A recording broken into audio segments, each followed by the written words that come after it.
bien, hermanos y hermanas, estamos hace unas semanas acercándonos a la palabra a través de la segunda carta del apóstol Pedro. La temática de la carta la concluimos hoy con el capítulo 3.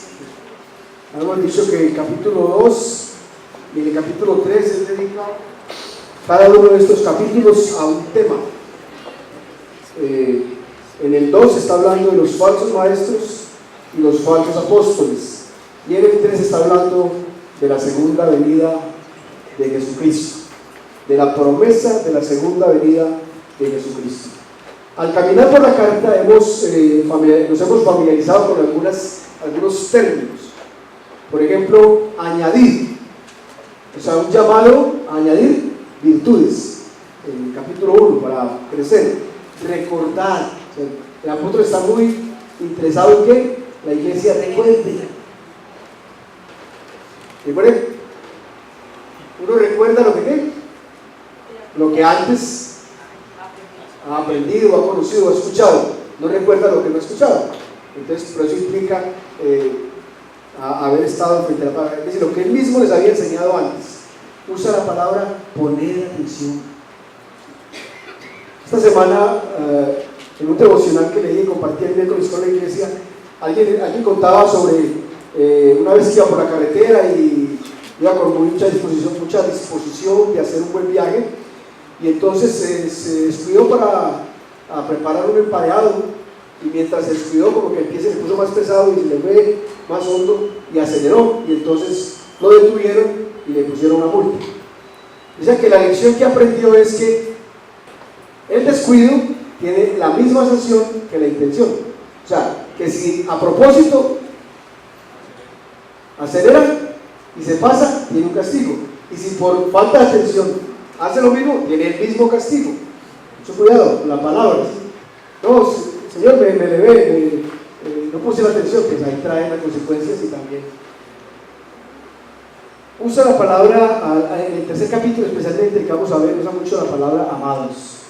En el segundo capítulo es un hombre enojado con los falsos maestros, pero en este ya es un apóstol muy tierno, como diciendo, bueno, pues ya me voy, ya escúchenme por favor, ¿sí? Atiendan lo que les voy a decir. Y también la instancia o la invitación continua a crecer. Vamos a leer el capítulo 3 y luego estaremos extrayendo las enseñanzas. Capítulo 3 de la segunda carta de Pedro dice así: amados, esta ya es la segunda carta que os escribo, en las cuales como recordatorio despierto en vosotros vuestro sincero entendimiento, para que recordéis las palabras dichas de antemano por los santos profetas y el mandamiento del Señor y Salvador declarado por vuestros apóstoles. Ante todo, sabed esto, que en los últimos días vendrán burladores con su sarcasmo, siguiendo sus propias pasiones y diciendo: ¿dónde está la promesa de su venida? Porque desde que los padres durmieron, todo continúa tal como estaba desde el principio de la creación. Pues cuando dicen esto, no se dan cuenta de que los cielos existían desde hace mucho tiempo, y también la tierra surgida del agua y establecida entre las aguas por la palabra de Dios. Por lo cual el mundo de entonces fue destruido, siendo inundado con agua. Pero los cielos y la tierra actuales están reservados por su palabra para el fuego, guardados para el día del juicio y de la destrucción de los impíos. Pero amados, no ignoréis esto, que para el Señor un día es como 1000 años, y 1000 años como un día. El Señor no se tarda en cumplir su promesa, según algunos la entienden la tardanza, sino que es paciente para con vosotros, no queriendo que nadie perezca, sino que todos vengan al arrepentimiento. Pero el día del Señor vendrá como ladrón, en el cual los cielos pasarán con gran estruendo, y los elementos serán destruidos con fuego intenso, y la tierra y las obras que hay en ella serán quemadas.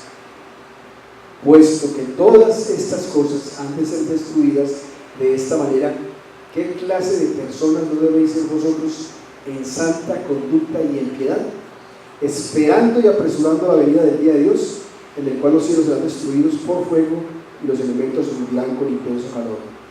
Pero, según su promesa, nosotros esperamos nuevos cielos y nueva tierra en los cuales mora la justicia.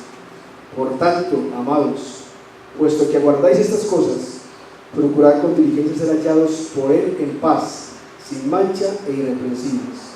Considerad la paciencia de nuestro Señor como salvación, tal como escribió también nuestro amado hermano Pablo, según la sabiduría que le fue dada. Asimismo, en todas sus cartas habla en ellas de esto, en las cuales hay algunas cosas difíciles de entender, que los ignorantes e inestables tuercen, como también tuercen el resto de las Escrituras para su propia perdición.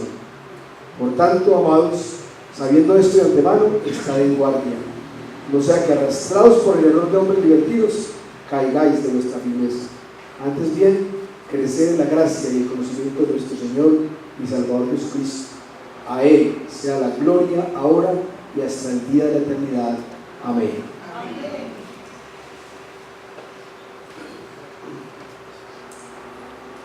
Hay mucho en la Escritura acerca de la segunda venida, y frente a eso surgen siempre las mismas preguntas. ¿Cuándo? ¿Cuándo será? ¿Cómo será? Y entonces, ¿qué hacemos? Sería la tercera pregunta. Alguna vez estudiando el Evangelio de Lucas y compartiendo algo, yo decía que la pregunta ¿cuándo? Ejerce cierta tiranía sobre uno. ¿Cuándo? El secuestrado dice: ¿cuándo seré? ¿O cuándo tendré libertad? El desempleado, el recién graduado: ¿cuándo tendré el empleito? El enfermo terminal: ¿cuándo? El estudiante: ¿cuándo me graduaré? El joven o la joven soltera: ¿cuándo me casaré? Ahora dice: ¿cuándo me divorciaré? El maltratado y el idealista: ¿cuándo habrá justicia? O sea, ¿cuándo? Es una palabra que ejerce tiranía sobre uno. ¿Y cómo? La acompaña un poquito. Un dúo de palabras que ejercen tiranía. Y decía, hablando a través del Evangelio de Lucas, que la tiranía del cuándo y del cómo tiene una respuesta, y es la paz del quién. ¿Quién? Ahí sí no hay duda. ¿Quién? ¿Quién es el que viene? Jesucristo. ¿Sí? Entonces, la certeza de que Él viene nos trae la paz y nos ayuda a enfrentar la tiranía del cuándo y del cómo, porque viene en el tiempo de Él, no en el tiempo de nosotros. Entonces, miremos qué nos dice el apóstol Pedro sobre estas tres cosas: ¿cuándo, cómo y qué hacemos? ¿Cuándo? Pues es una promesa siempre vigente, y el apóstol dice: mire, al empezar acabamos de ver un capítulo 2 donde él se llena de términos de enojo contra los falsos profetas. Aquí al empezar el capítulo 3 vuelve y los menciona, verso 3:3, y dice: ante todo, o sea, por encima de lo que les he dicho, ante todo, sepan esto: vendrán burladores con su sarcasmo, siguiendo sus propias pasiones y diciendo: ¿dónde está la promesa? O sea, comenzando a decir que no va a venir, que es una promesa falsa. Y hoy, como hace unos días lo compartía en el testimonio muy claro, ya hay grandes predicadores diciendo que no, que ya el reino vino, que este es el reino. Ya, toda la riqueza, la bendición entre comillas, ese es el reino, que ya el Señor no viene. Inclusive, como algunos de ellos, usando su poder, han comprado hasta editoriales para quitar los libros que hablen de la segunda venida. Pedro dice: el día del Señor vendrá. Los que lo ignoran, o lo quieren ignorar, es adrede o intencionalmente, son los falsos maestros. Pedro dice: entiendan, Dios no está sujeto al tiempo. Nosotros concebimos la vida en dos dimensiones: tiempo y espacio. ¿Sí? Tiempo, pues cuando, el día tal, fecha tal. Espacio, que ocupamos y que nos rodea. Pero Dios no está sujeto a esas dimensiones. Dios está por encima de esas dimensiones. Él trasciende el tiempo. El Señor vive en un continuo presente. Para Él todo el pasado y todo el presente están a la vista. Y como dice el apóstol, para Él un día es como 1000 años. Y 1000 años como un día. O sea, el tiempo, Él no está sujeto al tiempo. Y dice, miren hermanos, no es que Él esté olvidado de su promesa, sino que tiene mucha misericordia. No tomen la tardanza como por algo negativo, es más bien una manifestación de la misericordia de Dios. Está esperando que muchos se arrepientan, aún incluidos esos falsos maestros del capítulo 2. Y tomando un poquito el contexto fuera de Pedro, en el Nuevo Testamento recuerda que Jesús dijo que ni aún los ángeles del cielo saben la hora. Y en ese momento, estando en la tierra, dijo, ni el Hijo del Hombre. O sea, Él estando como esos hombres, dijo, yo sé, ahora sí sabe. Ahora ya glorificado es otra cosa. Eso ha sido motivo de muchas especulaciones, de muchas manipulaciones, de muchas promesas. Usted recuerda, hace como 2 años hubo un predicador americano que dijo que esta era la fecha, y entonces cuando llegó la fecha yo creo que había hecho mal las cuentas y que entonces era más allá. Y miren, de una, el que comience a decir fechas de la venida de Cristo, ya, délo por falso. Porque la palabra de Dios dice que ni aún los ángeles del cielo lo saben. Y hay una cantidad de movimientos, pues, con respeto, pues, se refieren a ellos, pero sus ocurrencias, sus propuestas son ocurrencias personales, no están fundamentadas en la palabra. Alguien que sea fiel a la palabra de Dios no puede dar fechas en la segunda venida. Está cerca. Pues el apóstol Pablo tuvo la misma percepción. Él pensaba que era ya. Escribió a los tesalonicenses y ellos captaron que era ya. Y entonces, Dios, no, pues ¿para qué trabajamos? No hagamos nada. Jesús ya viene. Y entonces en la segunda carta el apóstol les dice, hombre, corrijan ese pensamiento, el Señor vendrá en su tiempo. Muchos fundadores de sectas que conocemos hoy en día comenzaron su predicación haciendo predicciones acerca de la segunda venida de Cristo. Y claro, se equivocaron. Y cuidado, hermanos, por eso el apóstol Pedro dice, hacéis bien en poner atención. Yo le decía esta mañana a los hermanos, y creo que alguna vez lo conté, yo estando muy recién conociendo el Evangelio, fui, digamos, tomado por unas teorías y convencido que eso era así.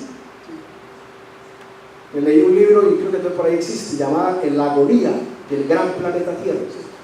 Y entonces el autor decía que trataba de interpretar las profecías y decía, mire, aquí dice muy claro, cuando la higuera de sus primeros frutos, os aseguro que no pasará una generación para que acontezcan estas cosas. Y entonces el hombre dijo, la higuera del pueblo de Israel. Primeros frutos, 1948, cuando Israel fue reconocido como nación. Entonces, de ahí no pasará una generación. Una generación está calculada en 33, 35 años. Calcule, ya no pasa. Pero por si las moscas, puede que sea otra cosa, puede que sea 1967, cuando la guerra que los israelitas hicieron los árabes, la guerra de los israelíes, creo que era llamada. Entonces, a 67 sumen también 33, más o menos. Entonces, estaba tan bien estructurado, hermanos, que yo me tragué el cuento completito. Pero luego ya leyendo la palabra, y no, que no puede ser. No ocurre. Dice que no se sabe. Entonces, hermanos, olvídense de cuándo. Piensen en el quién. Y eso les da la paz. Segundo, ¿cómo? Ahí sí que también hay especulaciones. También recuerdo que escuchaba una emisora cristiana en esos tiempos de juventud, pues hace mucho rato. Pero un predicador, 15 días le escuché hablar sobre cómo sería el reino, los supermercados del reino, la avenida del reino. Yo estaba embobado ahí, y todo eso. Nada de eso dice la palabra, son puras especulaciones. El apóstol dice, ¿cómo será? algo inédito, algo que no tiene paradigmas. Trate de imaginar ya que no le cae en la cabeza. Cielos nuevos y tierra nueva. Lo hermosa que es la tierra, lo hermoso que es el firmamento. Y cuando habla de cielo, no se refiere al cielo como lugar espiritual, sino al firmamento, ¿sí? Algo mucho más hermoso que eso. Todavía no dimensionamos la belleza de nuestra tierra. Imagínense, un proyecto que escapa a toda la imaginación. También dice que lo nuevo tendrá armonía. Cielo y tierra no serán rivales. Que será sorpresivo, recuerden. ¿Qué tal que el Señor hubiera dado la fecha? Chévere, ¿cierto? Vengo en agosto de 2014. El 15 de agosto de 2014 vengo, dijo el Señor. ¿A qué hora, Señor? Pues a ver. Si quiere hasta la última media hora para consagrarnos. El Señor es sabio. ¿Sabe cómo somos nosotros, los seres humanos? Mejor no decimos. Sorpresivo. Dice, así como en los días de Noé, decía en el Evangelio de Jesús. Y me gusta porque hay una promesa muy linda, dice, allí morará la justicia. Uy, allí morará la justicia, cielos nuevos y tierra nueva, donde morará la justicia. O sea que todo tendrá color de justicia. Verso 13. Una palabra de esperanza para todos los que sufren los efectos de la corrupción y de la injusticia. Muchas cosas, pero me gusta cómo concluye el apóstol. Casi que es un consejo. Dice, mire, en este asunto hay muchas cosas difíciles de entender. Y menciona a Pablo. Dice, ese Pablo, con toda la sabiduría que Dios le dio, dijo muchas cosas y creo que ni él las entiende, ni yo tampoco. Mucho humildad, ¿cierto? Entonces, no se desgaste, como dicen por ahí, no se reviente el coco tratando de explicar la segunda venida. Simplemente créala y declárela. Eso es lo que el apóstol está diciendo. Sí será. ¿Cuándo y cómo? Problema del mayor de todos, del Señor. ¿Qué hacer? ¿Qué hacer? Verso 11. Puesto que todas estas cosas han de ser destruidas de esta manera, ¿qué clase de personas no debéis ser vosotros en santa conducta y en piedad? Es decir, esperen porque Dios cumple, pero esperar es vivir santamente. Esperar es vivir santamente. ¿Qué clase de personas debemos ser? Luego dice en el verso 12, esperando y apresurando. Mira, ¿cómo podemos nosotros apresurar la venida del Señor? Compartiendo el Evangelio. Dice, entre más la promesa, cuando el Evangelio sea conocido en toda la tierra, dice el Señor vendrá. Pero parece que la iglesia no quiere que Cristo venga. Alguien, esto es tan bueno acá, ¿cierto? Y nos imaginamos la belleza que hay allá y nos engolosinamos con lo que hay acá. Dice, procurar ser hallados sin mancha e irreprensibles. Y verso 17, sabiendo esto, estad en guardia, amados, no sea que arrastrados por el error de hombres divertidos caigáis de vuestra belleza, para que no seáis arrastrados ni caigáis. Y entonces termina en el 18 diciendo, antes bien, creced en la gracia y el conocimiento de nuestro Señor y Salvador Jesucristo. Esa frase, o esa expectativa de crecer en la gracia y el conocimiento, es la frase con que abre la carta. Y la frase con que la termina. Verso 2 del capítulo 1. Gracia y paz sean multiplicadas en el conocimiento de Dios y de nuestro Señor Jesucristo. Y termina diciendo, crecer en la gracia y en qué? En el conocimiento de nuestro Señor Jesucristo. Hermanos y hermanas, el Señor vendrá como lo ha prometido. La iglesia primitiva no me saludaba como nosotros decíamos, hermano, yo les diga, Maranata. Maranata es la palabra griega que dice Cristo. Ese es el saludo. O sea, para mantener la expectativa. Decíamos que el testamento de Pedro es una carta a una iglesia adormecida. La iglesia se ha adormecido y la doctrina de la segunda venida la deja como. Pero hay que seguirla proclamando. Hermanos, caminando de la mano del Rey, las tiranías de cuándo y cómo se traducen en la paz del quién. Como dice el apóstol Pablo en una de sus cartas, que las tribulaciones de esta vida no son comparables con la gloria que nosotros ha de manifestarse. Es un llamado a vivir expectantes, anhelantes, de que el Señor nos llame o que el Señor venga. Hay una canción y de pronto, para dentro de 8 días, que no les he dicho que tocamos dentro de 8 días, vamos a tratar de concluir, ya la temática la concluimos, pero vamos a hacer un tiempo de repaso y acercamiento en oración a la carta. Entonces yo le animaría a que esta semana, si por si las moscas no la ha leído, que la lea. 3 capítulos cortitos. Acérquese a la carta en oración, pidiéndole a Dios que le hable a través de la carta, que el Espíritu Santo le hable, y en 8 días participamos de una dinámica de oración y de fortalecimiento a través de la carta, que a la vez hacemos un repaso de despedida por ahora. Quién sabe cuánto más el Señor nos permita ver. Y de pronto recordaremos una canción, sobre todo una estrofa que dice así: escucha en esta hora la eterna verdad. El niño de Belén un día va a regresar. En gloria y en poder juzgará tanta maldad, marcando frontera final. Y todo el universo lo podrá contemplar, y toda obra oculta a la luz nacerá. Su iglesia marchará con él a un nuevo lugar, un hogar, un dulce hogar que él prepara ya. Amén. Amén. Dios les bendiga, hermanos. Gracias.